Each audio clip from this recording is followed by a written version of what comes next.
ஒரு professional trader 24/7 கம்ப்யூட்டர்ல இருந்து மார்க்கெட்டை அனலைஸ் பண்ணி கண்டினியூஸாக ட்ரேட் பண்ணி ப்ராஃபிட் எடுத்து அதை அப்படியே உங்களுக்கு தந்தால் எப்படி இருக்கும்?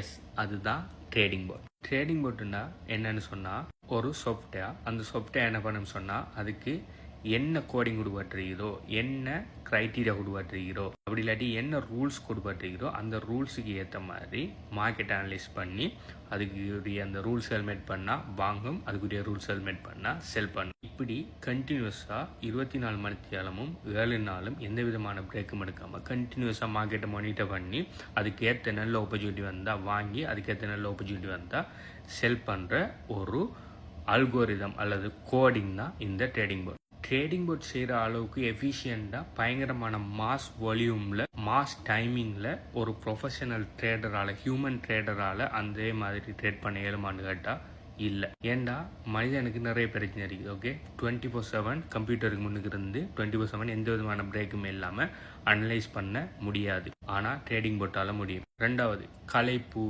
சோம்பல், கண்டினியூஸ் ஒரு விஷயத்தை பார்த்துட்டு இருக்கிறது இல்லை, வர எரர்ஸ் பார்த்தீங்கன்னு சொன்னால் மனிதனுக்கு வரும், ஆனால் பொட்ஸுக்கு வராது. சரின்னு சொல்லி தெரிஞ்சும் அதை பிழையா செய்கிற விஷயம், அப்படி இல்லாட்டி பிழைன்னு சொல்லி தெரிஞ்சும் அதை தெரியாமல் போய் செய்கிற விஷயம் சொல்கிற இந்த ஹியூமன் எரருங்கிற விஷயம் பார்த்தீங்கன்னு சொன்னால் பொட்டுக்கு இருக்காது. பொட்டுக்கு இப்படி இப்படி இப்படி நடந்தால் இப்படி செய்யணும், இப்படி இப்படி இப்படி நடந்தால் இப்படி செய்யணும்னு சொல்லி நம்ம ப்ரோக்ராம் பண்ணியிருப்போம். அந்த ப்ரோக்ராம் பண்ணி மட்டும்தான் நடக்குமே தவிர அதில் ப்ரோக்ராமில் இருக்கிறத தாண்டி எக்ஸ்ட்ராவாக ஒரு விஷயத்தை செய்யாது. மூணாவது, நீங்கள் மேனுவல் ட்ரேடிங் பண்ணக்குள்ள நீங்கள் ஆக்டிவாக உங்களோட டைமை ஸ்பெண்ட் பண்ணி நீங்கள் அனலைஸ் பண்ணணும். ஆனால் நீங்கள் பொட் ட்ரேடிங் பண்ணக்குள்ள நீங்கள் பொட்டை கனெக்ட் பண்ணி பொட்டை செட்டப் பண்ணி விட்டுட்டீங்கன்னு சொன்னால் நீங்கள் ஆக்டிவாக இருந்து மானிட்டர் பண்ண தேவையில்ல, பொட் உங்களுக்காக மானிட்டர் பண்ணி ட்ரேட் பண்ணி உங்களுக்கு ப்ராஃபிட் எடுத்து தந்துட்டு இருக்கும். அடுத்தது, முக்கியமாக ஹியூமன் ட்ரேடர்ஸுக்கு இருக்கிற மிகப்பெரிய பிரச்சனை என்னன்னு சொன்னால் ஹியூமன் எமோஷன் சொல்கிற ஃபோமோ அப்படி கிரீட்னு சொல்லுவாங்க.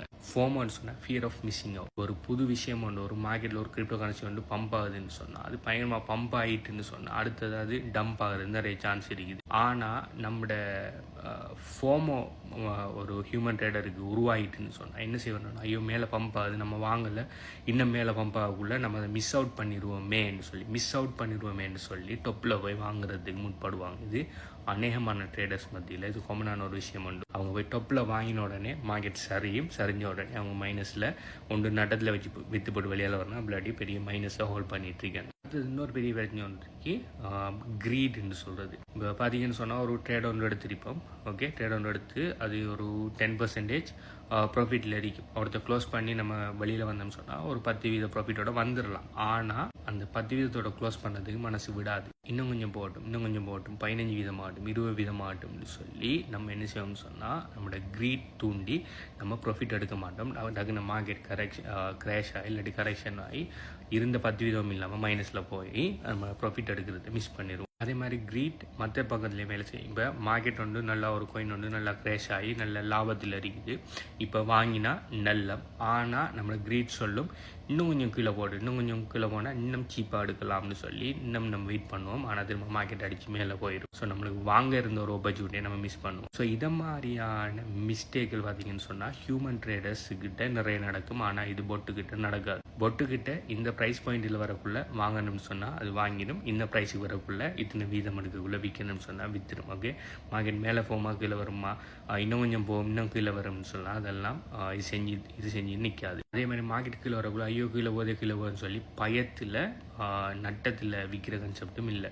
நீங்கள் ஸ்டாப்லாஸ் போட்டு வச்சிங்கன்னு சொன்னால் இதை டச் பண்ணினா விற்றுட்டு வெளியால் வருமே தவிர கூட போகுது இன்னும் கொஞ்சம் டக்குன்னு மேலே வந்துருந்தானே நம்ம ஸ்டாப்லாஸ் போட தேவையில்ல, நம்ம மெனுவில் வைப்போம், இன்னும் கொஞ்சம் கீழே வந்துருக்கு மேலே போகும்னு சொல்லி இப்படியான மடத்தனமான முடிவுகள் எல்லாம் போட்டு எடுக்காது. இது 100% உங்களோட மனிதண்ட ஒரு டைமை எடுக்காமல் அதே 100% செய்கிறதால இது பார்த்தீங்க சொன்னால் 100% பெசிவ் இன்கம். இதே அது நீங்கள் மெனுவலாக நீங்கள் இருந்து கம்ப்யூட்டர் முன்னுக்கு செய்யணும்னு சொன்னால் நீங்கள் 8-9 ஹவர்னு சொல்லி ஃபுல்லாக மார்க்கெட் அனலைஸ் பண்ணி ட்ரேட் பண்ண போகல, அது பார்த்தீங்க சொன்னால் ஆக்டிவ் இன்கமுக்குள்ளே தான் வரும். ஆனால் நீங்கள் பொட்டுக்கிட்ட அந்த விஷயத்தை கொடுத்து போட்டு நீங்கள் வேறு ஏதாவது விஷயத்தை செய்யலாம், உங்களோட டைம் சேமிக்கப்படுது. அடுத்து பார்த்தீங்க சொன்னால் ஹைலி ஸ்கேலபிள். என்ன இது எப்படி சொல்லலாம்னு சொன்னால் ஒரு ஹியூமன் ட்ரேடரால் ஒரு டைமில் ஒரு காயினை தான் அனலைஸ் பண்ண இயலும். ஆனால் நீங்கள் வச்சிருக்கிற பொட்டை பொறுத்து சில பொட்டில் பார்த்தீங்கன்னா 100கணக்கான காயின் விஷயங்களை ஒரே டைமில் அனலைஸ் பண்ணிட்டு இருக்கோம். அனலைஸ் பண்ணி எதில் பெஸ்ட்டான ஆப்பர்ச்சுனிட்டி வருதோ அதில் பை அண்ட் செல் பண்ணிட்டு இருக்கோம். ஸோ பார்த்தீங்கன்னு சொன்னால் இப்போ ஒரு ஹியூமன் ட்ரேடரால் ஒரு விஷயம் அனலைஸ் பண்ணக்குள்ள ஒரு பொட் பார்த்தீங்கன்னு சொன்னால் நூற்றுக்கணக்கான விஷயத்தில் அனலைஸ் பண்ணக்குள்ள அது